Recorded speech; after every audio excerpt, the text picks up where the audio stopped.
Are you familiar with an Israeli study that had 2.5 million patients and found that the vaccinated group was actually 7 times more likely to get infected with COVID than the people who had gotten COVID naturally?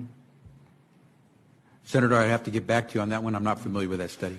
Well, you think you might want to be if you're going to travel the country insulting the millions of Americans, including NBA star Jonathan Isaac, who have had COVID, recovered, look at a study with 2.5 million people and say, well, you know what, it looks like my immunity is as good as a vaccine or not, and in a free country, maybe I ought to be able to make that decision. Instead, you've chosen to travel the country calling people like Jonathan Isaac and others, myself included, flat earthers.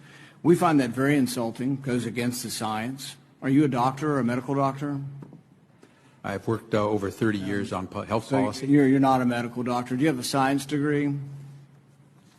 And yet you travel the country calling people flat earthers who have had COVID, looked at studies of millions of people, and made their own personal decision that their immunity they naturally acquired is sufficient.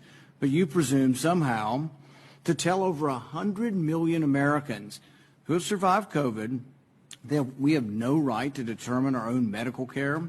You alone are on high, and you've made these decisions, a lawyer with no scientific background, no medical degree. This is an arrogance coupled with an authoritarianism that is unseemly and un-American. You, sir, are the one ignoring the science. The vast preponderance of scientific studies, dozens and dozens, show robust, long-lasting immunity after COVID infection. Even the CDC does not recommend measles vaccine if you have measles immunity. The same was true for smallpox. But you ignore history and science to shame the flat earthers, as you call them. You should be ashamed of yourself and apologize to the American people for being dishonest about naturally acquired immunity.